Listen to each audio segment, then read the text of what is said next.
Alam mo ba kung sino si Maria Labo? Isang simpleng ina raw siya noon. Mapagmahal, tahimik, ngunit biglang nagbago matapos umuwi galing sa ibang bansa. Ayon sa mga alamat, siya raw ay naging halimaw na kumakain ng laman loob ng tao, lalong-lalo na ang puso. Pero hanggang saan ang katotohanan sa kwentong ito?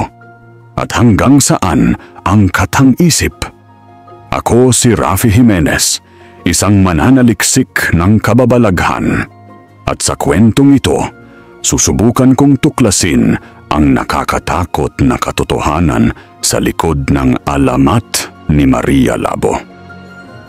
Bago tayo tumungo sa ating kwento, maaari bang i-like mo ang video, i-share ito sa mga kaibigan mo na mahilig sa mga kwentong misteryo at katatakutan. Mag-comment ka na rin ng mga karanasan mong hindi mo maipaliwanag at mag-subscribe ka sa ating channel para sa mga susunod pa nating mga kwento at mga dokumentaryo. Ito ang kwento ni Maria Labo, ang babaeng dumudukot ng puso ng tao. Unang kabanata, ang simula ng aking paghahanap. Matagal na akong nababalot ng takot at pagkamangha sa mga alamat ng ating bansa. Simula pa noong bata ako, lagi akong nakaupo sa tabi ng lola ko tuwing gabi, nakikinig sa mga kwentong pampalakip buhag. Pero sa lahat ng narinig ko, walang nakapagpatibok ng aking puso ng gayon kalindig tulad ng alamat ni Maria Labo. Nagsimula ang lahat noong makabasa ako ng isang blog post tungkol sa mga kilalang aswang sa Pilipinas. Doon unang nabanggit ang pangalan ni Maria Labo, ang babaeng umano'y dumudukot ng puso ng mga tao. Hindi lang basta-basta alamat ang naging paksa sa akin, kundi isang hamon na kailangan kong harapin bilang isang mananaliksik. 3 taon na akong nag-aaral ng folklore sa University of the Philippines at sa loob ng mga panahong iyon, natutunan kong hindi lahat ng alamat ay gawa-gawa lamang. May mga katotohanan na nakatagong sa likod ng mga kwentong ito, mga pangyayaring totoong nangyari, ngunit naging alamat na dahil sa paglipas ng panahon at sa pagkakabit ng mga elementong sobrenatural. Ang pag-aaral ko kay Maria Labo ay nagsimula sa mga aklatan ng lungsod Quezon. Nag-browse ako ng mga lumang newspaper archives, online forums at mga dokumentong makakuha ko mula sa National Archives. Ang unang nakita ko ay isang maliit na balita mula sa Manila Bulletin noong taong 1990.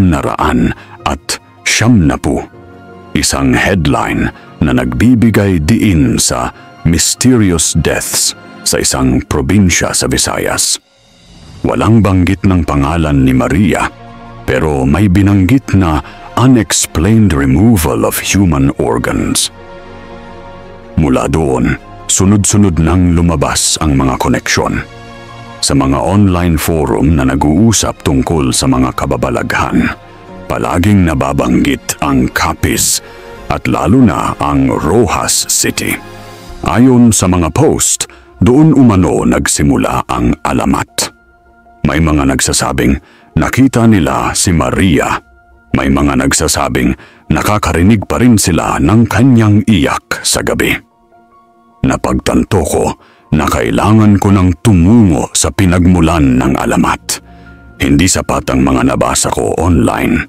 Kailangan kong makipag-usap sa mga tunay na tao, sa mga nakakaalam ng tunay na nangyari. Kaya noong isang Biyernes ng hapon, nag-empake ako ng mga gamit at bumili ng tiket papuntang Rojas City, Capiz. Ang biyahe patungong Capiz ay puno ng pag-aalala at excitement. Sa eroplano, hindi ko mapigilang mag-isip tungkol sa mga posibleng matatuklas ko. Totoo kaya ang alamat? Nangyari ba talaga ang mga pangyayaring ito? O baka naman produkto lang ng takot at imaginasyon ng mga tao ang lahat? Nang makarating ako sa Rojas City, kaagad kong naramdaman ang kakaibang atmosphere ng lugar. Hindi lang dahil sa bagong lugar ako, kundi may something sa hangin, parang may lihim na nakatago. Ang mga tao ay masayahin at mapagbigay, pero tuwing nabanggit ko ang tungkol sa Maria Labo, biglang nababago ang kanilang mga mukha. May takot na sumisilip sa kanilang mga mata. Nag-check-in ako sa isang maliit na inn sa sentro ng lungsod. At doon nakilala ko si Mang Pedro, ang may-ari. Matandang lalaki na halos 70 taon na ang edad. Nang narinig niya ang dahilan ng aking pagdating, tumahimik siya sandali bago nagsalita. "Hiho, maraming kwento ang naglalakad dito tungkol sa babaeng iyan," sabi niya habang nilalagay ang susi sa aking kamay. "Pero hindi lahat ay dapat pakinggan. Minsan, mas mabuti pang hindi mo na lamang alamin ang mga bagay na dapat nang nakabaon sa kasaysayan." Hindi ko maipaliwanag, pero sa mga sandaling iyon, naramdaman ko ang kakaibang lamig sa aking likod. Parang may sumusunod sa akin o may nakatingin. Lumingon ako, pero walang nakita maliban sa mga normal na tao na naglalakad sa kalye. Ang unang gabi ko sa Capiz ay puno ng mga panaginip na hindi ko maintindihan. Nakita ko ang isang babae, payat, mahabang buhok, nakaitim na damit. Nakatayo siya sa harap ko, ngumingiti, pero hindi ko makita ang kanyang mga mata. Sa panaginip, narinig ko siyang bumubulong, "Bakit mo ako hinahanap?" Nagising ako ng pawisan at kabado. Tingnan mo ang orasan. 3 oras at 33 minuto ng madaling araw. Napakinggan ko ang paligid at narinig ko ang mahina na tunog ng iyak na parang nanggagaling sa labas ng aking kwarto. Tumayo ako at lumapit sa bintana, pero walang nakita sa kalye. Tahimik lahat, maliban sa tunog ng mga cricket. Nang sumapit ang umaga, nagsimula na ang aking tunay na pananaliksik. Nagpunta ako sa Municipal Hall upang humingi ng tulong sa paghahanap ng mga matatandang residente na maaaring may alam tungkol sa alamat. Ang clerk ay nagturo sa akin sa isang barangay na nasa labas ng lungsod, isang lugar na tinatawag nilang Barangay Tabuk. Habang naglalakad ako papunta sa barangay, napansin ko ang mga palatandaang nakapaskil sa mga poste ng kuryente. Mga babala tungkol sa mga nawawalang bata, mga notice para sa curfew, at mga religious na mensahe. Pero ang pinaka-nakaaliwang nakita ko ay isang lumang poster na nakadikit sa isang bakod. Isang drawing ng babae na may mahabang buhok, at sa ilalim nito ay nakasulat, "Huwag lumabas sa gabi. Mag-ingat sa Maria."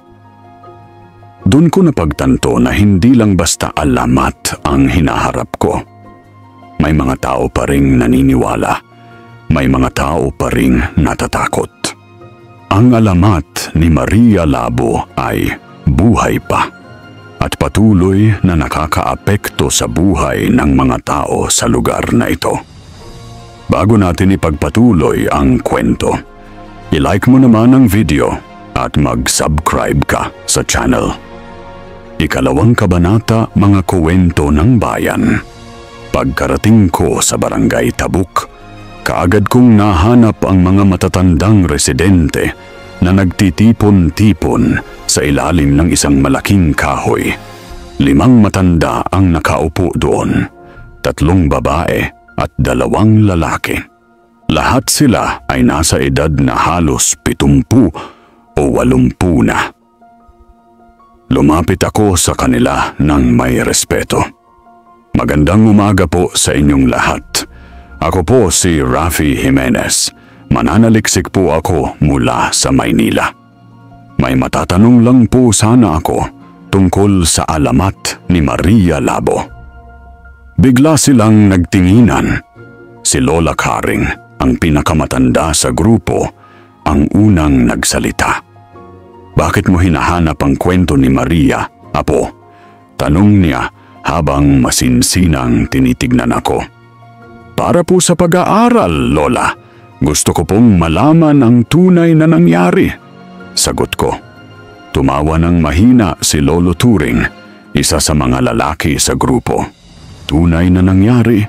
Apo, ang mga nangyari noon ay hindi na dapat buhayin pa. Pero kung talagang gusto mong malaman, umupo ka rito at makinig. Umupo ako sa grass mat na inilahad nila at nagsimula silang magkwento. Pero nakakagulat na ang bawat matanda ay may kanya-kanyang bersyon ng alamat. Si Lola Karing ang unang nagkwento. Ayon sa kanya, si Maria ay isang OFW na nagtatrabaho sa Middle East. Nagbalik siya dito sa Capiz noong dekada 90. Kwento niya. Pero kakaiba na siya nang umuwi. Hindi na siya ang dating Maria na kilala namin. Payat na payat, palaging nag-iisa at hindi na nakikipag-usap sa kahit kanino. May sinasabi kaming nasaniban siya sa ibang bansa. Dagdag ni Lola Mila, ang pangalawang matanda. May mga demonyo raw sa lugar na pinagtrabahuan niya. At nang umuwi siya dito, dala niya na ang mga iyon. Pero si Lolo Ben ay may ibang kwento. Hindi demonyong dayuhan ang pumasok sa kanya, sabi niya. Aming karaniwan aswang na naghahanap ng katawan na sasakyan. Si Maria ay mahina na ang loob dahil sa lungkot, kaya madaling nakapasok ang masasamang espiritu. Ang pinaka nakakatakot na bersyon ay mula kay Lola Rosa, ang pinahuli sa grupo. Walang demonyong pumasok sa kanya, malamig niyang sabi. Tao pa rin si Maria. Pero dahil sa sobrang kahirapan at mga pinagdaanan niya sa ibang bansa, nawala na ang kanyang pag-iisip.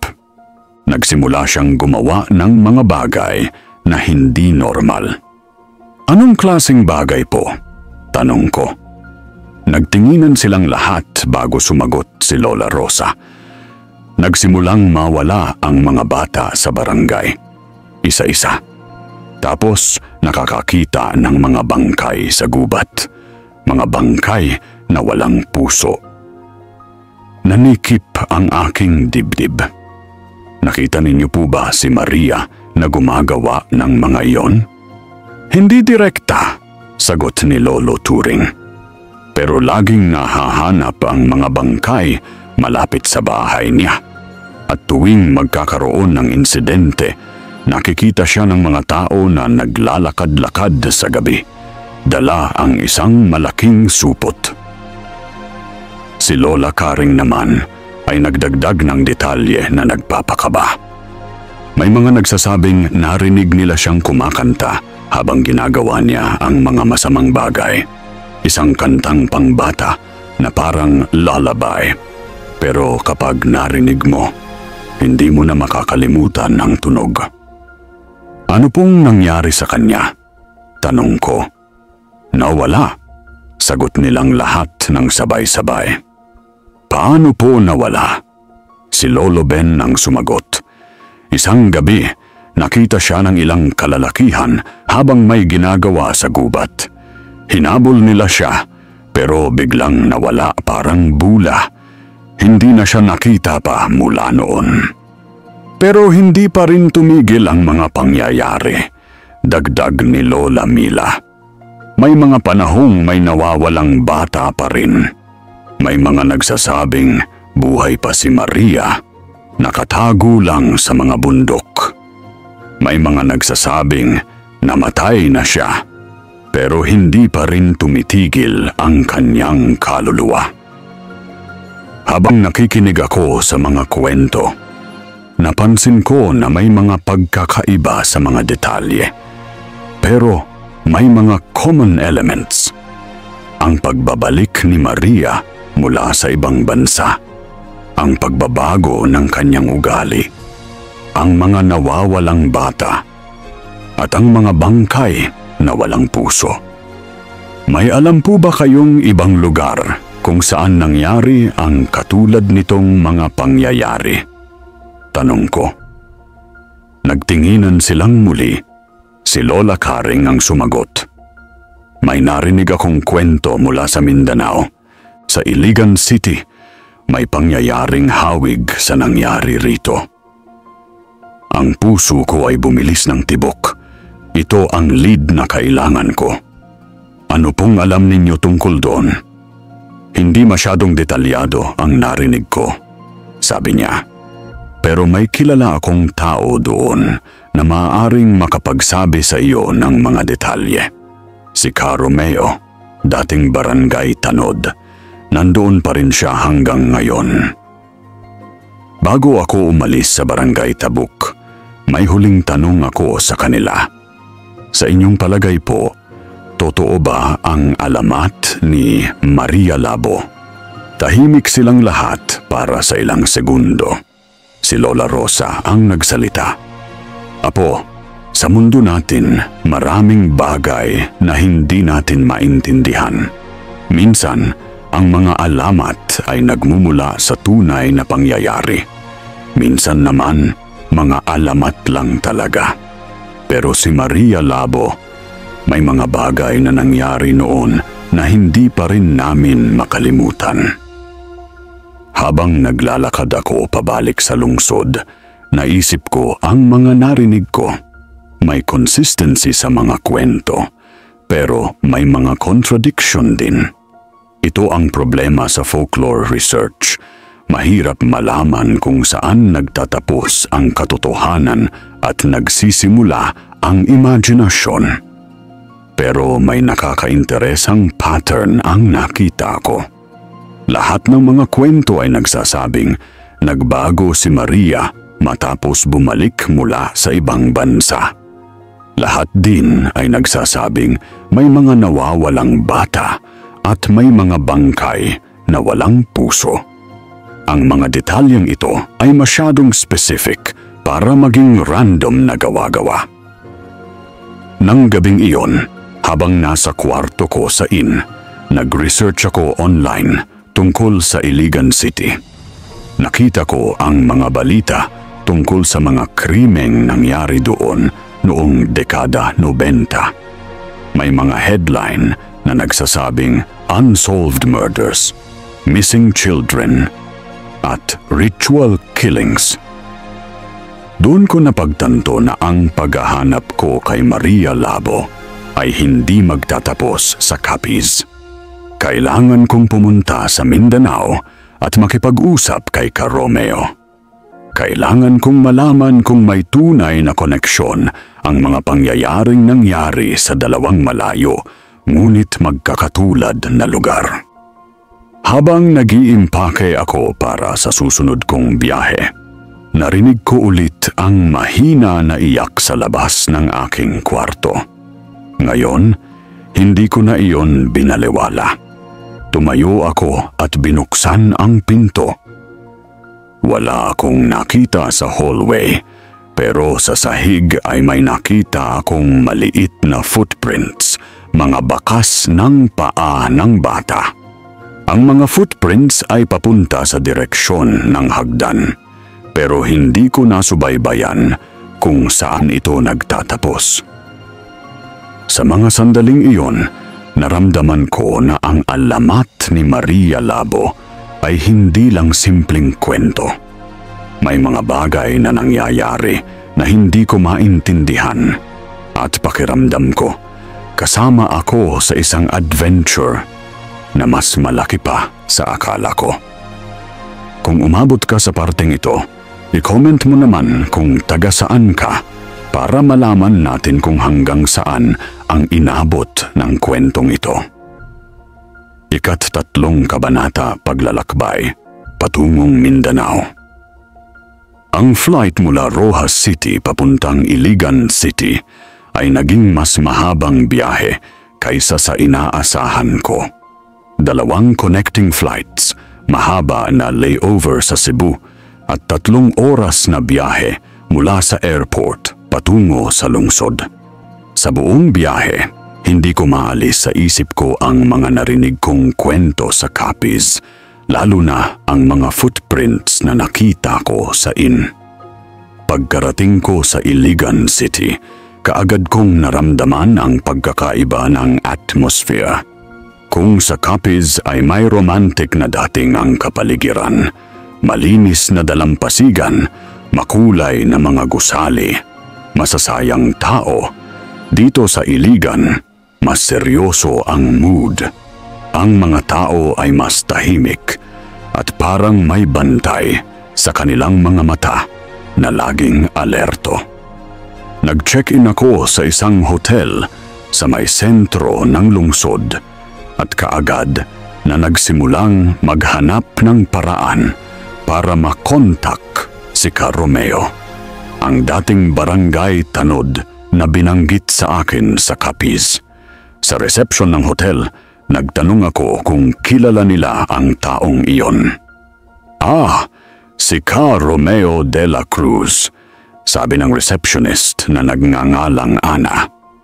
Kilala ko po siya, dating tanod sa barangay San Miguel, pero medyo mahirap po siyang kausapin ngayon. Matanda na po kasi at hindi na masyadong lumalabas ng bahay. Pwede po ba ninyong tulungan akong makipag-ugnayan sa kanya? Tanong ko. Subukan ko po, sagot niya. Pero dapat po kayong magtiyaga. Hindi po siya basta-basta nakikipag-usap sa mga estranghero, lalo na tungkol sa mga lumang insidente sa barangay. Kinabukasan, pumunta ako sa barangay San Miguel kasama si Ana na nag-volunteer na samahan ako. Ang barangay ay nasa outskirts ng lungsod, parang rural community na napapalibutan ng mga bundok at maliliit na bukirin. Ang bahay ni Ka Romeo ay isang simpleng concrete house na may maliit na hardin sa harap. Matandang lalaki na nasa mid-70s, medyo kumpiyansa pa rin ang dating pero may something sa kanyang mga mata na nagpapahiwatig ng mga bagay na nakita niya na hindi niya malilimutan. Ka Romeo, tawag ni Anna. May bisita po kayo. Si Rafi po, mananaliksik mula sa Maynila. Lumabas si Ka Romeo mula sa loob ng bahay. Sinulyapan niya ako mula ulo hanggang paa bago nagsalita. Ano ang kailangan mo, hijo? Ka Romeo, nag-aaral po ako ng mga alamat at kababalaghan sa Pilipinas.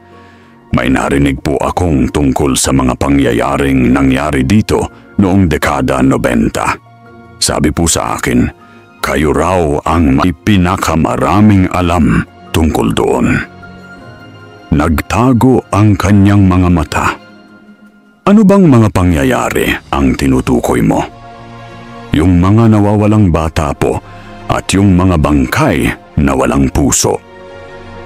Bigla siyang nanigas, matagal siyang tahimik, parang iniisip kung sasagutin niya ako o hindi. Sa huli, nag-gesture siya na pumasok kami sa kanyang bahay. Ang loob ng bahay ay simple pero malinis. May mga lumang litrato sa mga dingding, mga larawan ng pamilya, mga kasama sa trabaho, at mga diploma ng mga anak. Umupo kami sa sala at naghanda si Ka Romeo ng kape para sa amin. Hiho, nagsimula niya. Ang mga nangyayaring iyon ay hindi ko malilimutan hanggang sa mamatay ako. 3 dekada na ang nakakalipas, pero gabi-gabi pa rin akong napapanaginipan ng mga nakita ko. Ano po ang nakita ninyo? Tanong ko habang kinukuha ang aking notebook. Huminga siya ng malalim bago nagsimula. Noong 1995, ako ay barangay tanod dito sa San Miguel. Mga edad ko noon ay 45. May asawa ako at 3 anak. Normal lang ang buhay namin dito.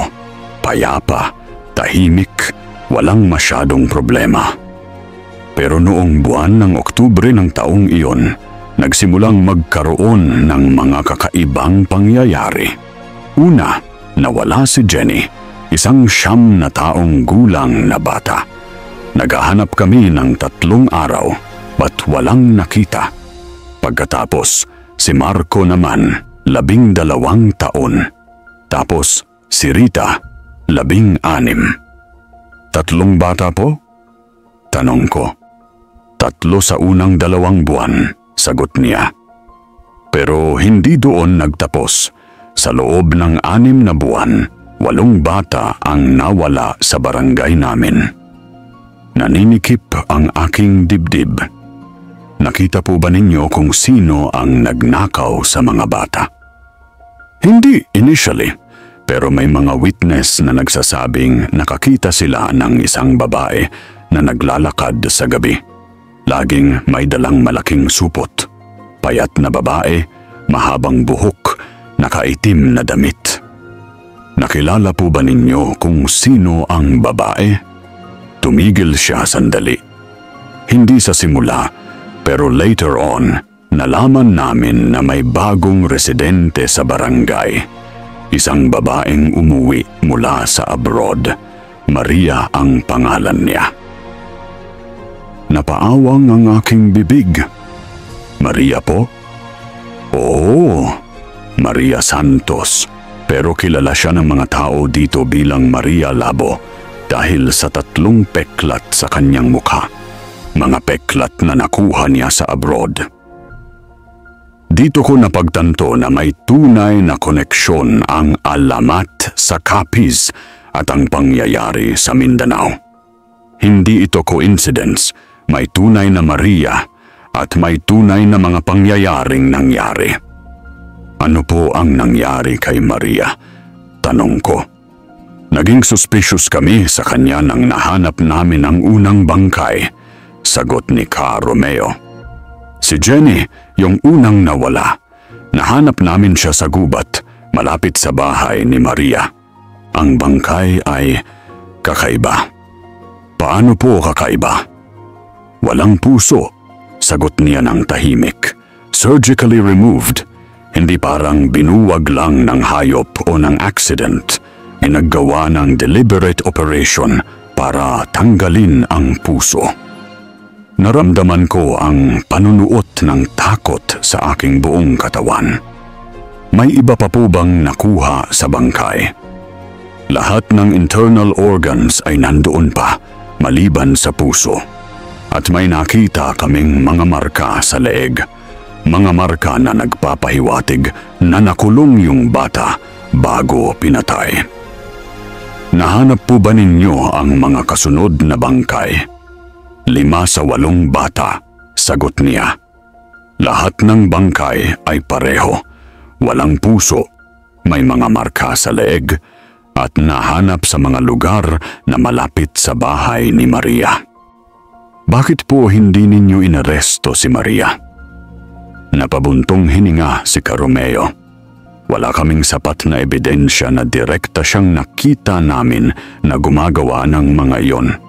Ang lahat ay circumstantial lang.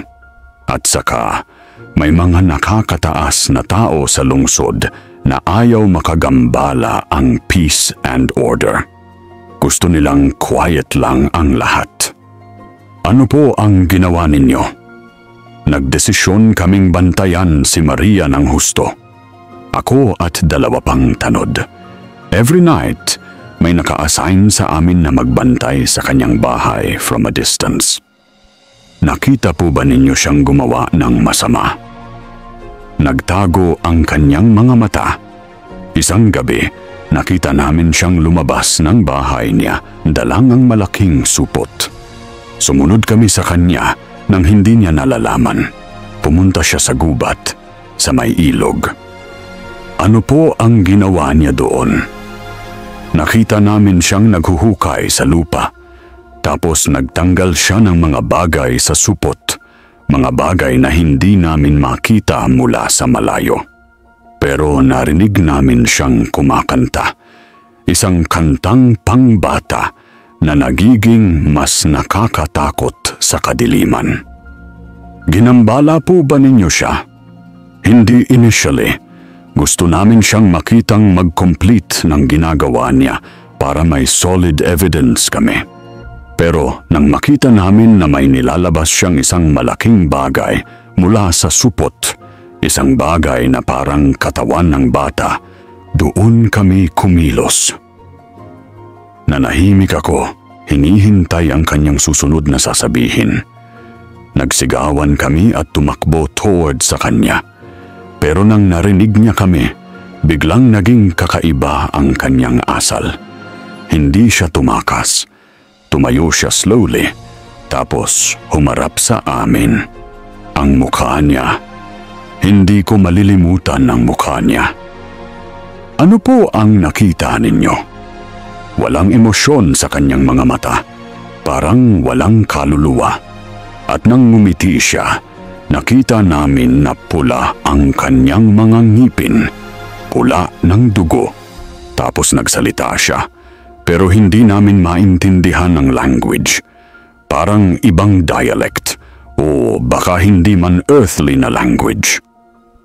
Ano po ang ginawa ninyo? Hinablot namin siya at dinala sa barangay hall.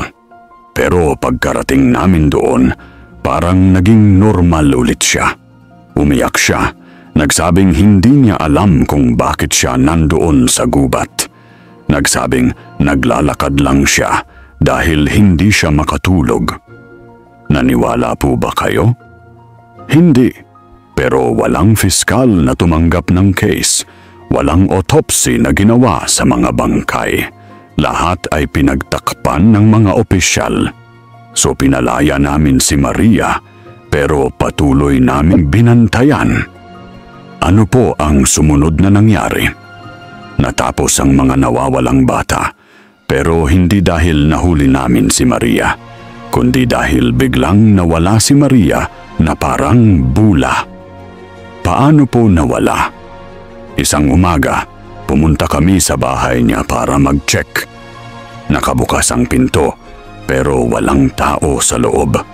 Lahat ng gamit niya ay nandoon pa, pero siya wala. Parang bigla lang siyang naging hangin. Hindi po ba ninyo siya hinanap? Hinanap namin sa buong barangay, sa mga kalapit na lugar, pero walang nakakakita sa kanya. Hasta ngayon, hindi pa rin namin alam kung nasaan siya o kung ano ang nangyari sa kanya. Habang nakikinig ako kay Caromeo, napagtanto ko na ang alamat ni Maria Labo ay may solid foundation sa tunay na mga pangyayari. Hindi ito folktale na gawa-gawa lang. May tunay na babae, may tunay na mga krimen, at may tunay na mga biktima. Caromeo, tanong ko, sa inyong palagay, ano ba talaga si Maria? Tao pa ba siya o naging iba na? Matagal siyang nagtungo bago sumagot. Hiho, sa loob ng mahigit 3 dekadang tanud ako, maraming nakita kong mga kakaibang bagay. Pero si Maria, siya yung pinaka nakakatakot na na-encounter ko. Hindi ko alam kung tao pa siya o kung ano na siya. Ang alam ko lang, may ginawa siyang mga bagay na hindi kayang gawin ng normal na tao. Nang umalis ako sa bahay ni Ka Romeo, puno ng bagong impormasyon ang aking isip. Pero kasama din ng mga impormasyon na iyon ay mas malalim na mga tanong. Kung totoo ang mga pangyayaring ito, at kung buhay pa si Maria, saan siya ngayon? At mas importante pa, patuloy pa ba siyang gumagawa ng mga masasamang bagay?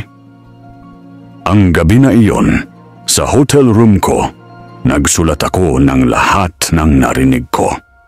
Pero habang nagsusulat, naramdaman ko ulit ang kakaibang presensya sa paligid ko. Parang may nakabantay, may nanonood, at sa unang pagkakataon sa buong pag-aaral ko, natakot ako na baka hindi lang ako ang nagsasaliksik kay Maria Labo. Baka sinasaliksik din niya ako. Bago tayo magpatuloy sa ating kwento, nakapag-subscribe ka na ba? Subscribe na. Ika-4 na kabanata ang lihim ng pamilyang Labo. Kinabukasan, bago ako umalis sa Iligan City, napagdesisyuhan kong maghanap pa ng mga karagdagang impormasyon tungkol kay Maria Santos o Maria Labo. Nagtanong ako sa ilang mga tindero sa palengke, sa mga jeepney driver at sa mga nakatatandang residente kung may nakakaalam pa sila ng iba pang detalye tungkol sa babaeng ito. Sa isang sari-sari store malapit sa barangay San Miguel, nakilala ko si Aling Nena, isang babae na nasa mid-60s na. Nang banggitin ko ang pangalan ni Maria Santos, biglang nag-iba ang ekspresyon ng kanyang mukha. "Bakit mo hinahanap ang tungkol sa kanya?" Tanong niya nang may pagdududa. "Nag-aaral po ako ng mga alamat sa aming bansa. Narinig ko po ang pangalan niya sa Capiz at dito rin sa Iligan." Paliwanag ko. Tumingala siya sa akin, parang sumusukat kung pwede ba akong pagkatiwalaan. "Hiho, maraming hindi alam ang mga tao tungkol kay Maria. Ang alam lang nila ay yung mga masamang ginawa niya. Pero walang nakakaalam ng dahilan kung bakit niya ginawa ang mga iyon. Alam po ba ninyo ang dahilan?" "Hindi ako sigurado kung dapat kong sabihin sa iyo," sagot niya. "Pero may kakilala akong tao na mas makakapagsabi sa iyo ng tunay na nangyari. Si Lola Emma, siya ang pinsan ni Maria." Napakunot ang aking noo. "Nandito pa po siya sa Iligan?" "Oo, pero matanda na at hindi na masyadong nakakalabas. Nakatira siya sa may bundok, sa may Sitio Maligaya. Mahirap puntahan. Pero kung talagang gusto mong malaman ang totoo tungkol kay Maria, siya lang ang makakapagsabi sa iyo." Nakakuha ako ng directions papunta sa Sitio Maligaya at kinabukasan ng umaga, nag-hire ako ng habal-habal para makarating doon.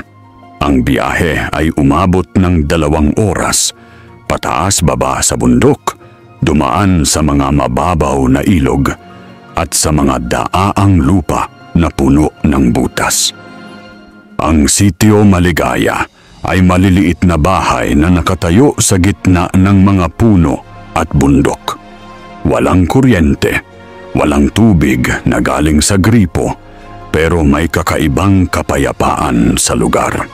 Nagtanong ako sa ilang residente kung saan makikita si Lola Emma at itinuturo nila sa akin ang isang bahay na gawa sa nipa at kawayan sa mataas na parte ng bundok. Paakyat ako sa matarik na landas at nakita ko ang isang matandang babae na nakaupo sa harap ng bahay, naghahabi ng banig. Mahaba ang kanyang puting buhok na nakatali sa likod at kahit na matanda na siya, malinaw pa rin ang kanyang mga mata. "Lola Emma po?" tanong ko. Tumingin siya sa akin ng matagal. "Sino ka?" tanong niya.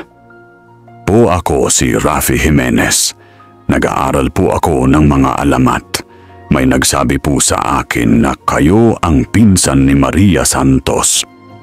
Napatigil siya sa paghahabi. Bakit mo hinahanap si Maria? Gusto ko pong malaman ang totoo tungkol sa kanya. Narinig ko na po ang mga kwento ng ibang tao, pero gusto ko pong marinig ang side ng pamilya niya. Tumayo si Lola Emma at nag-gesture na pumasok ako sa kanyang bahay. Ang loob ay simple. May 2 upuan, 1 mesa at 1 kama.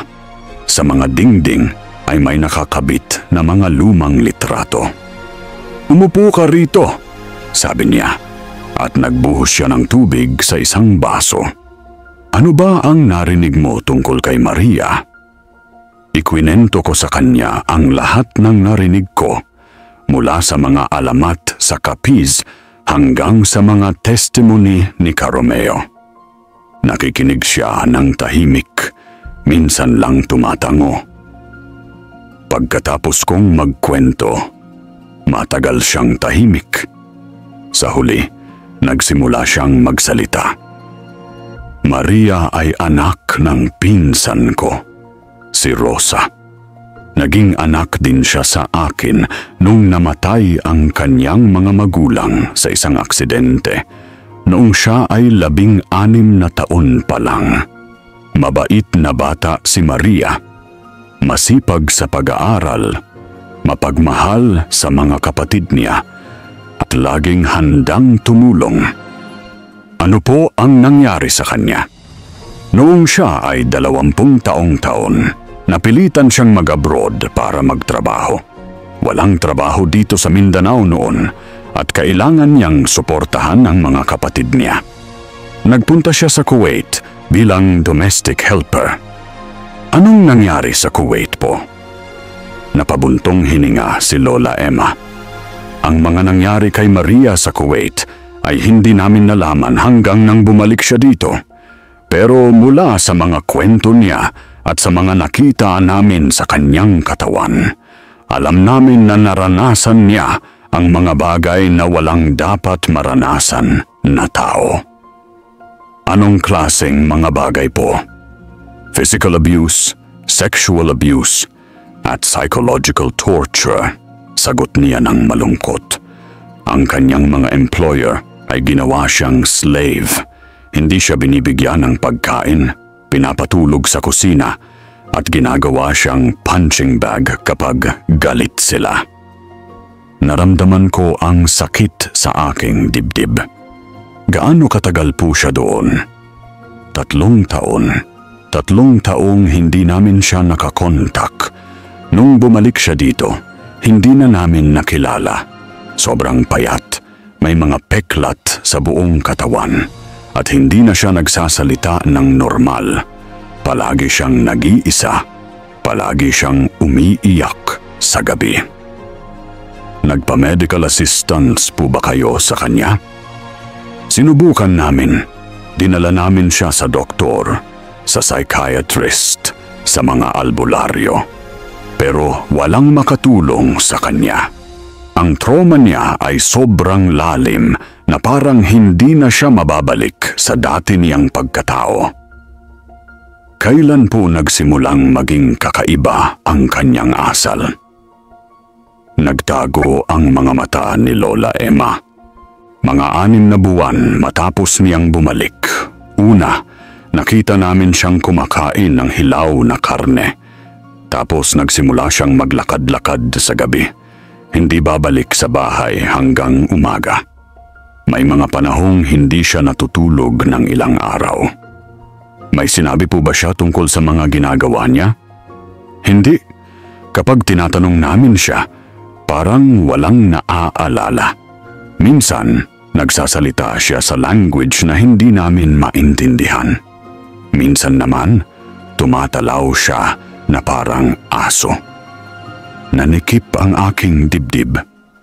Ano po ang ginawa ninyo? Sinubukan naming makipag-usap sa kanya. Gumawa ng mga ritual para sa kanya. Nagdasal. Pero lahat ay walang epekto. Mas lumala pa ang kanyang kondisyon. Naniniwala po ba kayo na may supernatural na dahilan ang nangyari sa kanya? Nagtungo si Lola Emma ng matagal. Hiho, sa edad ko, maraming nakita ko na. At ang nakita ko kay Maria ay hindi normal na sakit lang. May nakuha siyang masama sa Kuwait. Hindi lang sa pisikal na paraan, kundi sa spiritual na paraan din. Ano po ang ibig ninyong sabihin? Sa paniniwala namin, kapag sobrang laki ng trauma na naranasan ng isang tao, nagiging bukas ang kanyang kaluluwa sa mga masasamang entidad. At sa case ni Maria, parang may pumasok na masama sa kanya na hindi na siya naalis. Nakita po ba ninyo siyang gumawa ng mga masasamang bagay sa mga bata? Matagal siyang tahimik. Hindi ko nakita directly, pero nagsimulang mawala ang mga bata sa barangay namin 2 buwan. Matapos naming mapansin ang mga kakaibang asal ni Maria. At may nakita akong mga bagay sa kanyang kwarto na hindi ko maintindihan. Anong klaseng mga bagay po? Mga buto, mga damit ng mga bata, at mga part ng katawan na nakalagay sa mga garapon. Napaawang ang aking bibig. Sinabi po ba ninyo sa mga awtoridad? Gusto ko, pero takot ako. Hindi lang takot sa kanya, kundi takot din sa mga maimpluwensyang tao sa lungsod na ayaw magkaroon ng skandal. At saka, Maria ay pamilya pa rin namin. May parte sa akin na umaasa pa rin na magigaling siya. Ano po ang huling nakita ninyo kay Maria? Ang huling beses na nakita ko siya ay isang gabi na may bagyo. Nakita ko siyang tumatakbo sa ulan, dala ang malaking supot. Sumunod ako sa kanya at nakita ko siyang pumunta sa gubat. Doon ko siya nakitang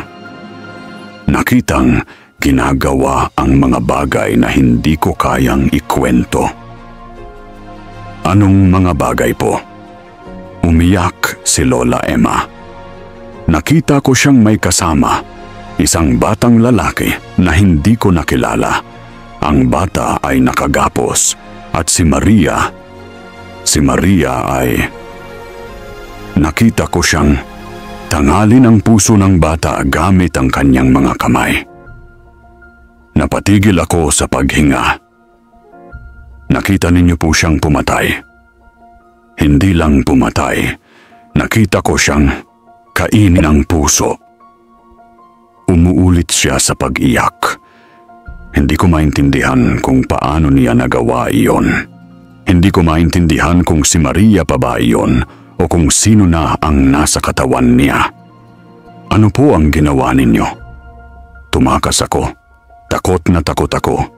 Pagka-uwi ko sa bahay, nagdasal ako buong gabi.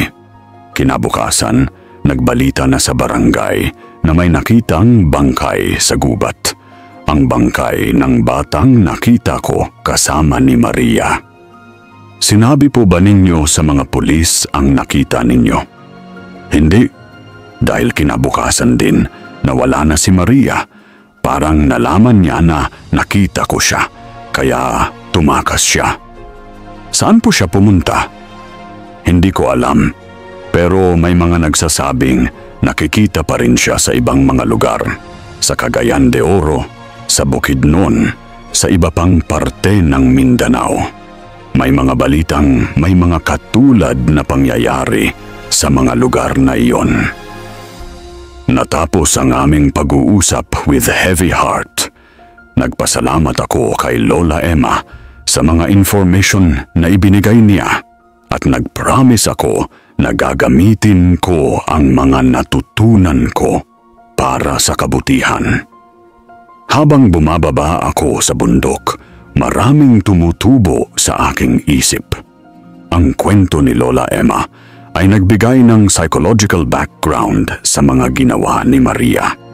Hindi siya simpleng halimaw, siya ay isang babae na nasira ng trauma, na naging vessel ng kung anong masasamang puwersa. Pero may mga tanong pa rin na hindi nasasagot. Kung buhay pa si Maria, saan siya ngayon? Patuloy pa ba siyang gumagawa ng mga masasamang bagay? At mas importante pa, may paraan ba para maharang siya? Ang gabi na iyon, sa hotel ko sa Iligan, nagsulat ako ng lahat ng narinig ko mula kay Lola Emma. Pero habang nagsusulat, biglang dumilim ang buong kwarto. Hindi lang brown out, parang may nakapatay ng lahat ng ilaw. At sa kadiliman, narinig ko ang mababaw na boses ng babae na nagtaninong, "Bakit mo ako hinahanap?" Kung umabot ka sa parte ng video na ito, huwag kalimutang i-like at mag-comment. Ikalimang kabanata. Ang aking karanasan. Hindi ako makahinga. Sa gitna ng kadiliman ng aking hotel room, narinig ko ulit ang boses. Mas malinaw ngayon, mas malapit. "Bakit mo ako hinahanap, Rafi?" Alam niya ang pangalan ko. Tumayo ako mula sa kama. Hinahanap ang flashlight na dala ko. Pero sa sandaling nakuha ko iyon at napaandar. Walang ibang tao sa kwarto maliban sa akin. Ang bintana ay nakabukas. Hindi ko alam kung kailan nabukas iyon. Ang hangin na pumasok ay malamig. Mas malamig kaysa sa natural na temperatura ng gabi. Lumapit ako sa bintana at tiningnan ang labas. Ang hotel ay nasa ika-4 na palapag at sa baba ay makikita ang malawak na parking lot.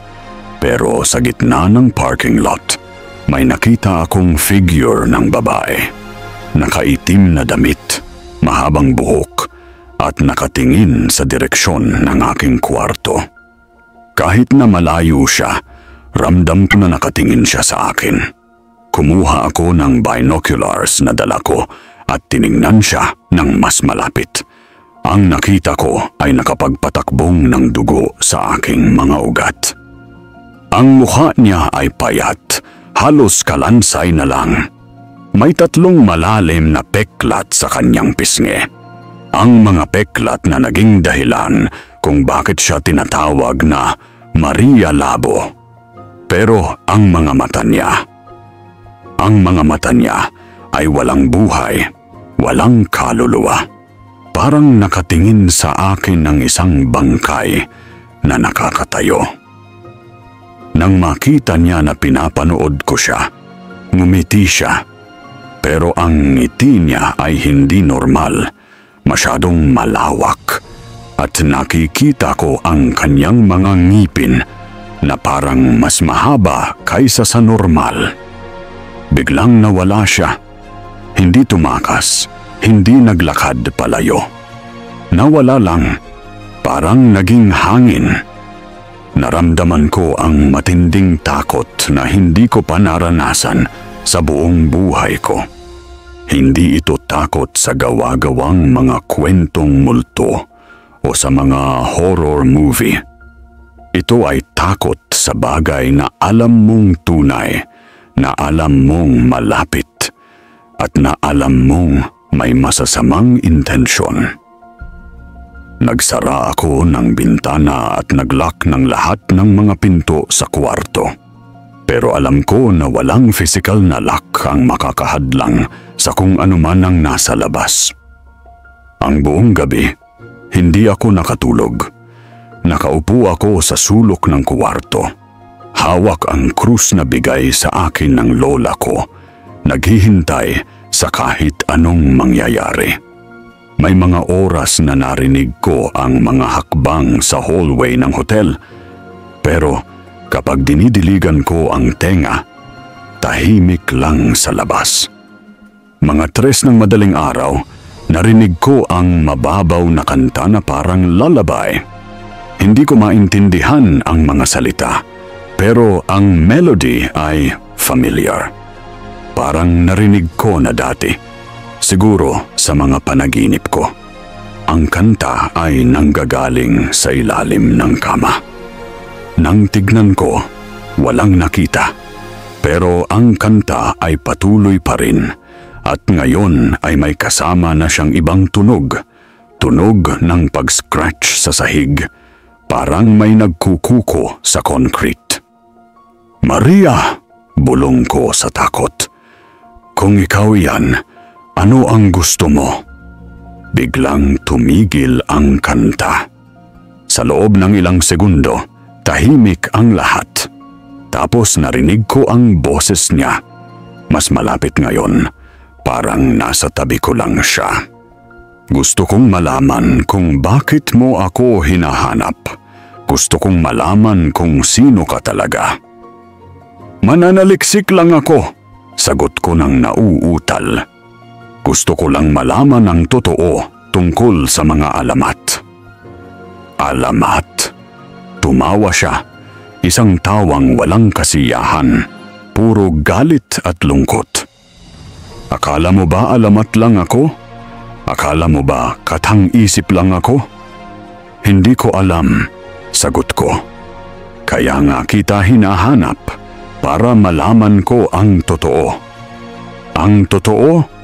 Narinig ko ang tunog ng mga yapak na lumalapit sa akin. "Ang totoo ay mas nakakatakot kaysa sa lahat ng naririnig mo sa mga tao." "Anong totoo?" tanong ko. Pero hindi na siya sumagot. Ang mga yapak ay naglaho, ang presensya niya ay nawala, at ang kwarto ay bumalik sa normal. Kinabukasan ng umaga, nagpasya akong umuwi na sa Maynila. Hindi ko na kaya ang mga nangyayari. Pero bago ako umalis, may isang lugar pa akong gusto puntahan. Ang dating bahay ni Maria na binanggit sa akin ni Caromeo. Hinanap ko ang exact na location ng bahay. At sa tulong ng ilang lokal, nahanap ko ito sa isang abandoned na parte ng barangay. Ang bahay ay luma na, walang mga bintana, at puno ng mga halaman na sumisid sa mga butas ng dingding. Pumasok ako sa bahay kahit natakot ako. Ang loob ay madilim at mabaho. Walang mga furniture, pero may mga bakas pa rin ng mga taong nagtigkyo dati doon. Mga painting sa dingding, mga butas para sa mga kuryente, at mga tile sa sahig na halos natanggal na. Sa pinakadulong kwarto, nakita ko ang isang lumang baul na nakatago sa ilalim ng mga lumang karton. Binuksan ko iyon at ang nakita ko ay nagpabago sa lahat ng akala ko tungkol kay Maria Labo. Sa loob ng baul ay may mga lumang litrato, mga litrato ni Maria noong bata pa siya. Nakita ko siyang kasama ang mga kapatid niya. Nakita ko siyang nag-graduate sa elementary. Nakita ko siyang kasama ang mga kaibigan niya sa simbahan. Sa lahat ng mga litrato, ngumingiti siya. Isang natural na ngiti ng isang normal na bata. Pero may nakita din akong iba. May mga document mula sa Kuwait. Mga medical record na nagsishow ng mga injury na natanggap niya habang nasa abroad. Makikita doon ang mga fractures, ang mga internal bleeding, at ang mga psychiatric evaluation na nagsasabing suffering siya ng severe PTSD at dissociative identity disorder. May nakita din akong diary, isang notebook na puno ng mga sulat ni Maria. Sa mga unang page, normal ang mga entry. Mga kwento tungkol sa kanyang trabaho, sa mga namimiss niya sa bahay, sa mga pangarap niya para sa pamilya niya. Pero sa mga huling page, nagbago ang kanyang sulat kamay. Hindi na ito ang maayos na sulat ni Maria. Mas rough na, parang iba ang nagsusulat. At ang mga message ay nakakatakot.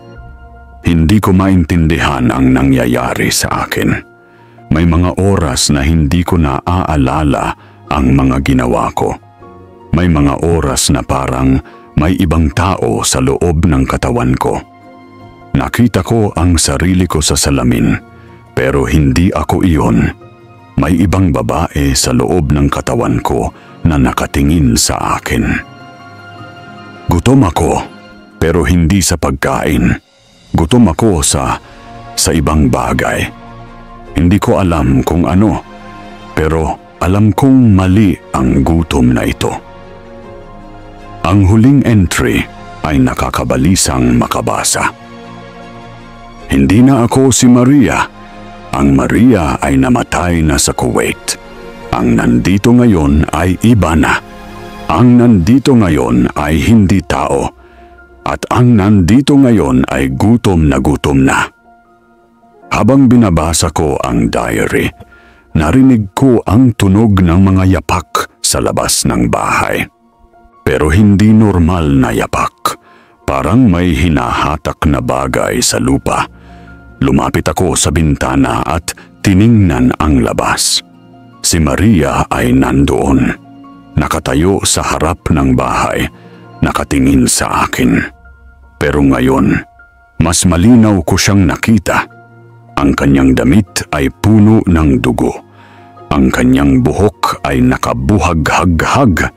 At ang kanyang mga mata ay wala na. Sa halip na mga mata, may dalawang madilim na butas sa kanyang mukha. Nabasa mo na ba ang lahat? Tanong niya. Pero ang kanyang bibig ay hindi gumagalaw. Ang boses ay nanggagaling sa hangin. Hindi ako nakasagot. Nalaman mo na ba ang totoo? Tanong niya ulit. Nalaman ko na, sagot ko nang nahihirapang magsalita.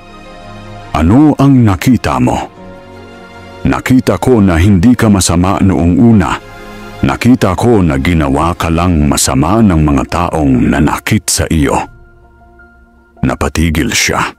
Sa unang pagkakataon, parang may emosyon na bumalik sa kanyang presensya. Pero hindi mo pa rin ako maintindihan. Sabi niya, hindi mo pa rin nakikita ang buong totoo. Ano pa ang hindi ko nakikita? Hindi mo nakikita na hindi lang ako ang nasa katawan na ito. Hindi mo nakikita na marami kaming nakatira sa loob ng isang katawan. Hindi mo nakikita na ang Maria na kilala mo ay isa lang sa maraming boses na narinig mo. Doon ko napagtanto na ang sitwasyon ay mas komplikado kaysa sa akala ko. Hindi lang si Maria ang nasa harap ko. May mga ibang entidad, may mga ibang kaluluwa na naging parte na rin ng kanyang pagkatao. Gusto mo bang makita ang totoo? Tanong niya. Bago pa ako makasagot, biglang nagbago ang kanyang anyo. Nakita ko hindi lang si Maria, kundi pati na rin ang mga mukha ng mga batang pinatay niya. Nakita ko ang mga mukha ng mga taong nanakit sa kanya sa Kuwait. Nakita ko ang mga mukha ng mga demon na pumasok sa kanyang kaluluwa. Lahat sila ay nasa iisang katawan. Lahat sila ay nakikipag-away para sa kontrol. Ngayon, maintindihan mo na ba? Tanong niya. Ngayon, alam mo na ba kung bakit hindi ako titigil? Napaatras ako. Alam ko na hindi ko kayang makipag-negotiate sa mga entidad na ito. Alam ko na kailangan kong tumakas. Tumakbo ako palabas ng bahay, sakay ng motor na ni-hire ko, at hindi na ako tumingin pabalik.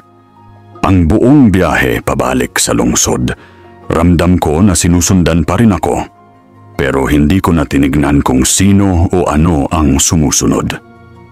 Ang gabing iyon, sa airport habang naghihintay ng flight ko pabalik sa Maynila, nagsulat ako ng lahat ng nangyari.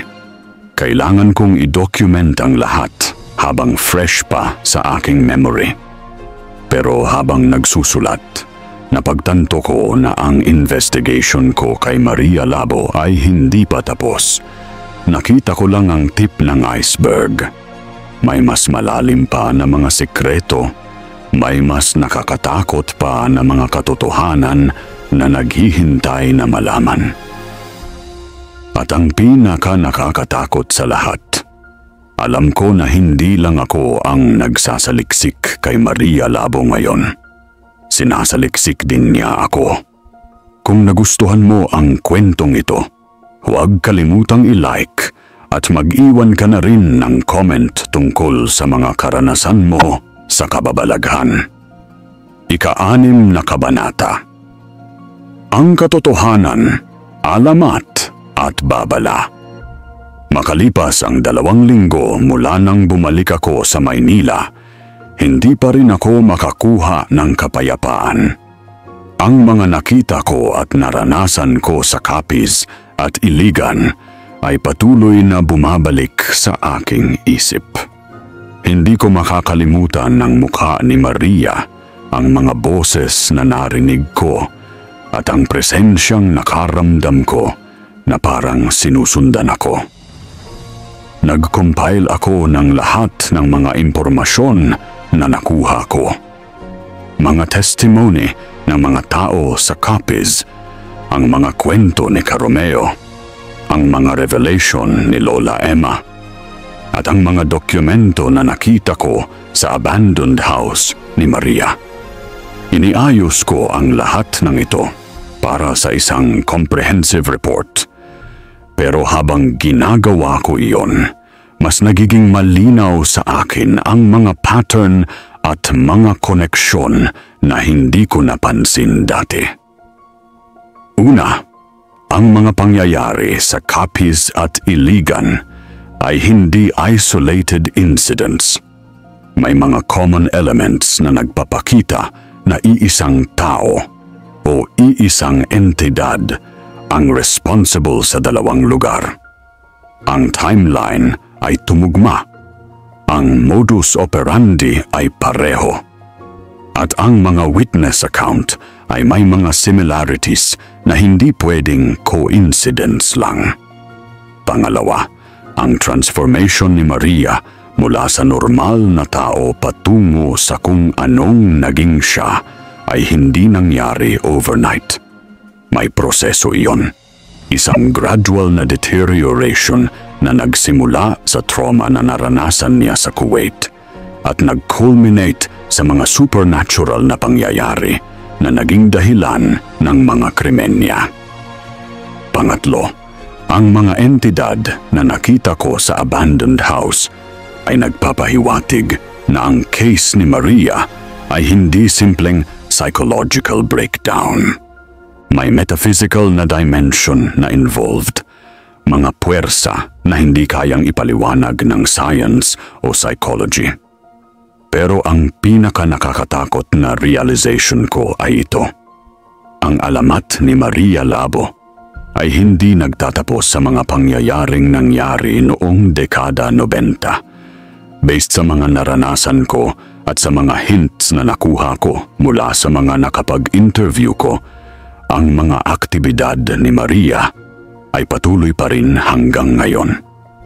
Nagsimula akong mag-research online tungkol sa mga recent na cases ng mga nawawalang bata sa iba't ibang parte ng Pilipinas. Nakakagulat na maraming nakita akong mga report na may similarities sa mga ginawa ni Maria dati sa Cagayan de Oro, sa Bukidnon, sa Cotabato at sa iba pang mga lugar sa Mindanao. May mga documented cases ng mga batang nawala at ang ilan sa mga nakitang bangkay ay may mga characteristics na pareho sa mga nakita sa Iligan, noong 1975. Pero hindi lang sa Mindanao. May mga report din sa Luzon, sa Nueva Ecija, sa Tarlac, sa Zambales. Lahat ng mga lugar na ito ay may mga kwento tungkol sa isang mysterious na babae na nakikita sa gabi, na may mga peklat sa mukha, at na may koneksyon sa mga nawawalang bata. Nagtanong ako sa sarili ko, posible ba na si Maria ay patuloy pa ring buhay at gumagawa ng mga krimen sa iba't ibang lugar? O baka naman may mga copycat na gumagaya sa kanya? O mas nakakatakot pa, baka yung mga entidad na nakita ko sa abandoned house ay hindi lang nakakonfine sa katawan ni Maria, kundi nakakaspread na sa ibang mga tao? Para ma-verify ang mga suspicions ko, nagdesisyon akong pumunta sa isa sa mga lugar na may recent reports sa Nueva Ecija. Pero bago ako umalis ng Maynila, may nangyari na nagpabago sa lahat ng plano ko. Isang gabi, habang nagwo-work ako sa apartment ko, biglang nawalan ng kuryente sa buong building. Hindi unusual yon dahil madalas naman na nagba-brown out sa area namin. Pero after few minutes, bumalik na ang kuryente sa ibang mga unit. Pero ang unit ko ay nananatiling madilim. Kumuha ako ng flashlight at sinubukan kong tingnan ang circuit breaker sa hallway. Pero pagkalabas ko ng apartment ko, nakita ko na may nakasulat sa pinto ko gamit ang itim na marker. Bakit mo pa ako sinusundan? Hindi ba sapat na ang nakita mo na? Walang ibang tenant sa hallway. Walang nakita akong tao na maaring nagsulat noon. At ang sulat ay hindi patuyo. Ibig sabihin, kakatala lang. Bumalik ako sa loob ng apartment ko at nag-dial ng emergency hotline ng building administration. Pero ang phone ay walang dial tone. Nag-try ako sa cellphone ko pero walang signal. Sa kadiliman ng aking apartment, naramdaman ko ulit ang presensyang naramdaman ko sa iligan. May kasama ako sa kwarto pero hindi ko makita kung sino. Maria, tawag ko sa kadiliman. Ikaw ba yan? Hindi lang ako, sagot ng boses na familiar na sa akin. Lahat kami. Ano ang gusto ninyo? Gusto naming tigil na ang ginagawa mo. Hindi mo alam kung ano ang binubuksan mo. Humigpit ang pagkakahawak ko sa flashlight. Anong binubuksan ko? Ang katotohanan lang ang gusto kong malaman. Ang katotohanan? Tumawa ang boses, isang tunog na parang pinagsama-samang tawa ng maraming tao. Ang katotohanan ay mas nakakatakot pa sa mga kwentong narinig mo. Biglaan akong nahilo. Ang kwarto ay parang umiikot at sa gitna ng kadiliman, nagsimulang mag-materialize ang mga hugis. Hindi sila tao, mga anino na may mga mata na nagniningning sa dilim. Kami ay hindi lamang si Maria, patuloy ng mga boses. Kami ay lahat ng mga batang kinuha niya. Kami ay lahat ng mga kaluluwa na naging parte na ng kanya. At ngayon, dahil sa ginagawa mo, kami ay nagiging mas malakas. Naramdaman ko ang init sa likod ng aking leeg. May humawak sa akin, mga kamay na maliliit, mga kamay ng mga bata. Bakit ninyo ako ginugulo? Tanong ko, kahit na nanginginig na ang boses ko. Hindi ka namin ginugugulo. Binabalaan ka namin. Bawat tao na nakakausap mo tungkol kay Maria, bawat lugar na pinupuntahan mo, bawat tanong na ginagawa mo, lahat ng iyon ay nagbibigay sa kanya ng lakas. Ang alamat ni Maria Labo ay hindi kwento lang, Ito ay isang buhay na entidad at ikaw ang nagpapakain dito. Naintindihan ko bigla ang sinasabi nila. Ang mga interview ko, ang mga research ko, ang pagbabalita ko sa mga nangyari. Lahat ng iyon ay naging paraan para mas kumalat pa ang alamat ni Maria. At sa bawat pagkakakwento, sa bawat pagkakabanggit ng pangalan niya, mas nagiging totoo siya. Paano ko mapapatigil ang lahat ng ito? Tanong ko. Hindi mo na mapapatigil, sagot nila. Pero pwede mo pang pigilan na lumaki pa. Tigil mo na ang ginagawa mo. Huwag mo na siyang hanapin. Huwag mo na banggitin ang pangalan niya. Pero ang mga nawawalang bata,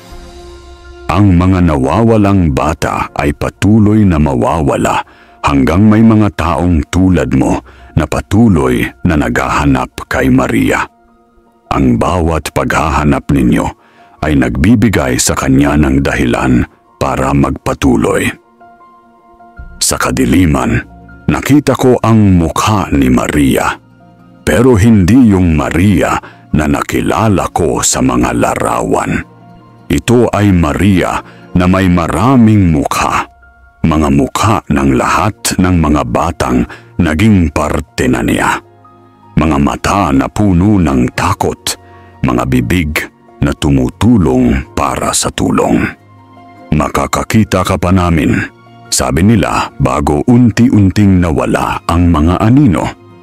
Sa bawat gabi na maaalala mo kami, makakakita ka namin. Sa bawat pagkakataong babanggit mo ang pangalan namin, maririnig mo ang mga boses namin.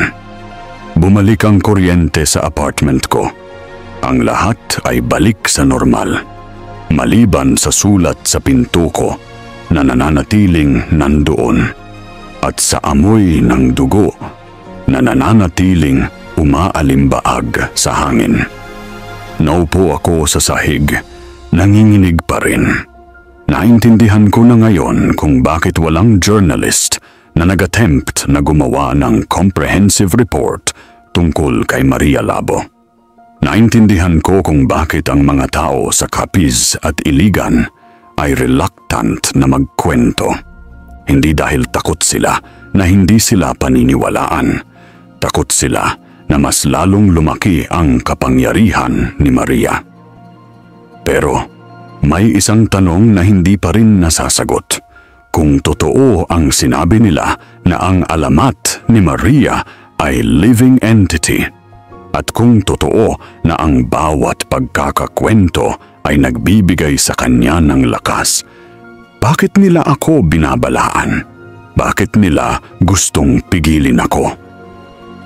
Naisip ko na baka may iba pang dahilan. Baka hindi dahil ayaw nilang lumaki ang kapangyarihan ni Maria. Baka dahil may mali sa mga natutunan ko. Baka ang mga nakausap ko ay hindi lahat ay nagsasabi ng totoo. O baka naman, at ito ang pinaka-nakakatakot na posibilidad, ay hindi si Maria ang tunay na villain sa kwentong ito. Baka si Maria ay victim din at may mas malaking evil na gumagamit sa kanya para sa sariling layunin. Kinabukasan, nagdesisyon akong huwag na tumuloy sa Nueva Ecija.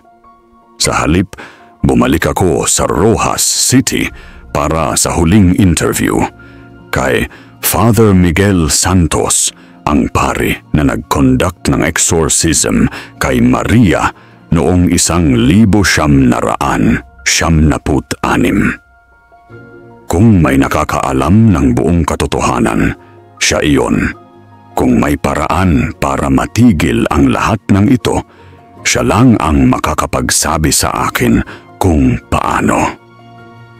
Pero habang nasa eroplano ako papuntang Rojas City, hindi ko alam na ang desisyon kong bumalik ay magiging simula ng mga pangyayaring magbabago sa lahat ng naniniwala ako tungkol kay Maria Labo. Hindi ko rin alam na ang boses na narinig ko sa apartment ko ay hindi lang boses ni Maria at ng mga batang naging victim niya. Isa sa mga boses na iyon ay boses ni Father Miguel Santos, ang paring patay na noong nakaraang taon. Pagtatapos, abangan. At sa muli, bago natin tapusin ang video, huwag kalimutan na i-like ang video, mag-comment ng iyong mga karanasan, at i-share ito sa pamilya o kaibigan mo na mahilig sa misteryo. At mag-subscribe ka na rin sa channel para sa mga kwentong atin itatampok na paniguradong magpapatindig ng iyong mga balahibo. Sa muli, ito ang Salindilim, kung saan ang mga kwento ninyo ay ating isasalin sa dilim. Maraming salamat sa pakikinig.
you